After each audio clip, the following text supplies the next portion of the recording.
What's up guys, today I'll be going over the Luna's Howl, which is one of the guns you can get from competitive this season in Crucible from a long quest line, and I'm going to be breaking down if it's good in PvE or not and comparing it to other hand cannons in the game like Midnight Coup for the most part, and overall just give my opinion if it's a gun you should go after for PvE use, not just PvP. So for someone like me that won't necessarily go on my way to play PvP for a gun that's not necessarily good in PvE, this is going to be the video for people like that to see if it's worth getting or not.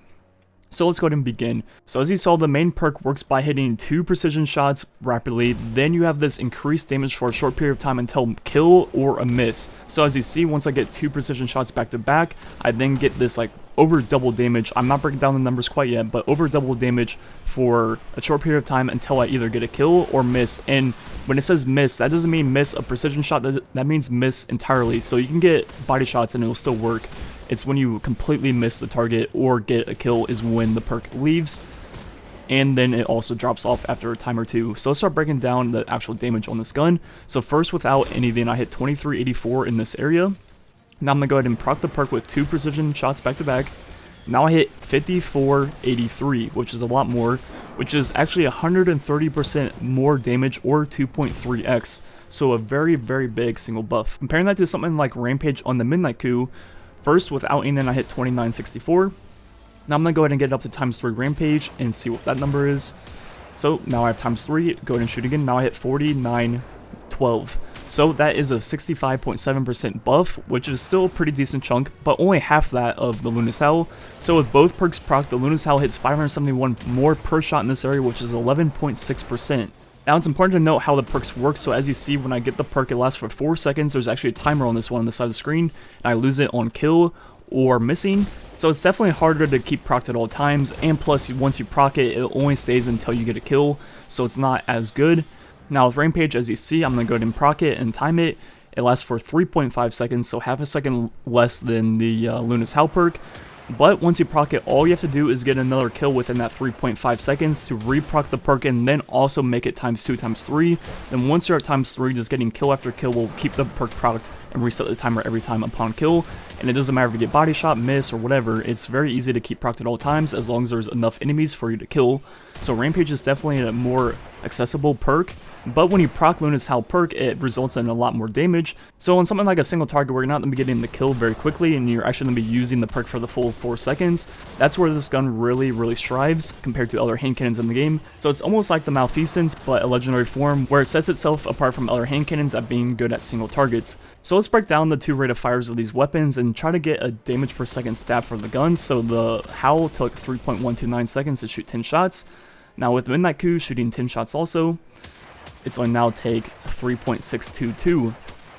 So using the first numbers we tested, to calculate the damage per second for ad clearing for Luna's Howl, what I'm going to say is every 3rd bullet is the bonus damage because you get a kill, then it drops off, and you have to reset the perk with the next 2 shots. So that resulted in 10.590. So what I did with the Midnight Coup was the first shot was no Rampage, the next one was ×1, ×2, ×3, then the last 6 shots were all with ×3, and the number I ended up there was 12,446 damage per second. So even though the Luna's main perk is twice as strong as the Midnight Coup, since you're only proccing it every 3rd shot compared to Rampage being procced at all times once you get to ×3, it results in the Midnight Coup having a much better damage per second for ad clear, and Rampage is much better in that scenario. But if you compare it on something like a single target, so what I did was the first 2 shots were without the perk, then the last 8 were with the perk, because once you proc it, you can easily shoot off the remaining 8 shots in the amount of time you have, and that resulted in 15,542 damage per second. Then for the Midnight Coup, all I did was all 10 bullets were without Rampage because you can't proc Rampage without killing anything.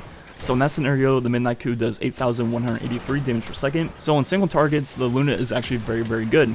Another thing to mention is the Luna's Howl has near 0 recoil on PC. Now granted, this one has a stability masterwork on it, but it barely moves at all. Then the Midnight Coup, as you see, goes like almost straight up, and it's like 10 times worse recoil overall. So the recoil is much better on Luna. Before I get to my final conclusion for PvE, this gun obviously in PvP shreds. It's a 3-shot 180 hand cannon as long as you hit all of your shots, which is actually insane. It's the fastest time to kill in the game for primaries, I'm pretty sure. So obviously it's very good in PvP. So this gun is actually pretty interesting in PvE. Its perk is basically twice as strong as Rampage, but can be procced less often and is harder to proc. So that results in it being kind of weird for ad clear. Like, it's kind of good, but kind of not good. As I got better with the gun, I learned how to proc the perk on certain targets better. For example, lanes with shields or like high health enemies, I learned how to like proc it right before I went to go shoot at them, and it actually helped a lot in that scenario. So once I like kind of played into the perk, for ad clear, it actually wasn't that bad at all. But will I take it over a similar hand cannon with Rampage that I can proc at all times and I can easily keep ×3 procced forever? Probably not. This weapon kind of has a lot of the same issues that Malfeasance has. It's kind of built for high health targets. And are you really shooting a 180 hand cannon at high health targets? Not really. But I will say at least this one is probably better than Malfeasance, and it's legendary. Some of the differences are the perk only takes 2 shots to proc and gives you 2.3x damage compared to the Malfeasance taking 5 shots to proc, and over those 5 shots you only get like 2 extra bullets worth of damage. But with this gun, once you proc the perk, every shot does 2.3x damage. So over 5 shots you're actually going to be doing, what's that, like 12 or 13 times damage. Then not to mention the gun's also an energy weapon, so it's better at breaking shields, which is another scenario where you want a lot of damage. So this gun being more geared towards high health targets in PvE actually makes sense, at least on this gun, compared to something like the Malfeasance. Now I actually think 180 hand cannons actually have a place in PvE, and I actually think they could be top tier in PvE, but I'd rather just get a trust with Rampage or something like that, and it'll probably be more efficient. This gun's far from bad in PvE, but at the same time you have to play extremely hard into its perk to get good use out of it. And it only truly excels in situations I don't think you should even be using a hand cannon in.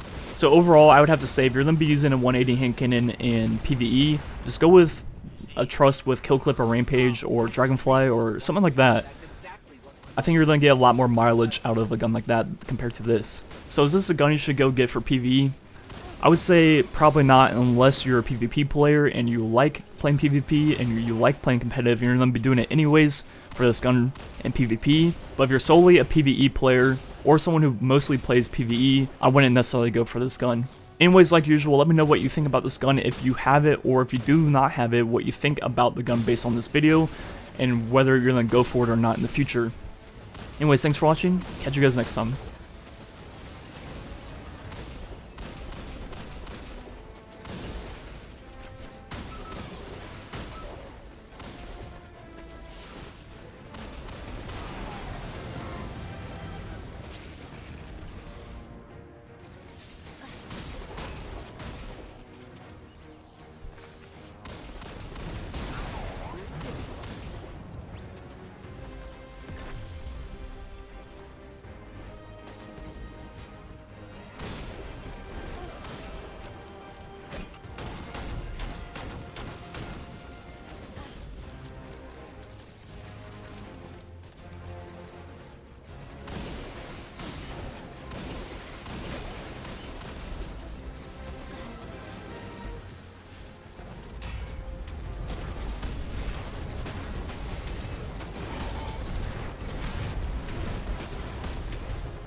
Don't understand.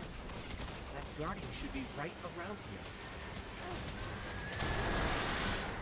This is full of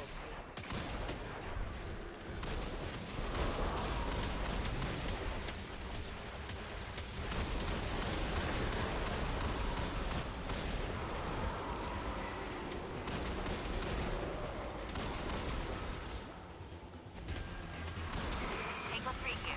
Unknown fire team. Do you copy? we copy. Are there others with you? No, just us down here.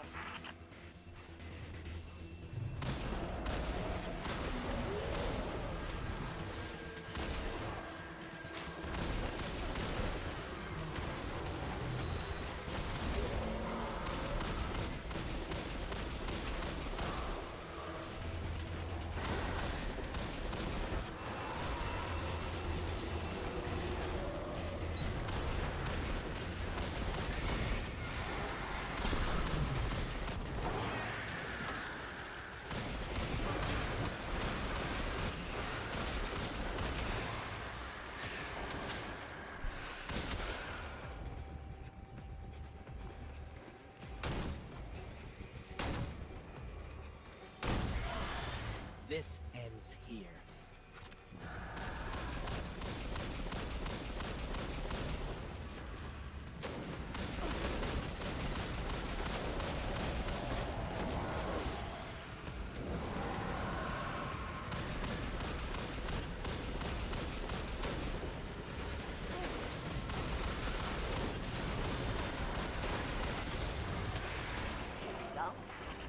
Yeah, that's what we Guardians call it when we jam a radioactive fuel cell into an exhaust fan. You wouldn't understand.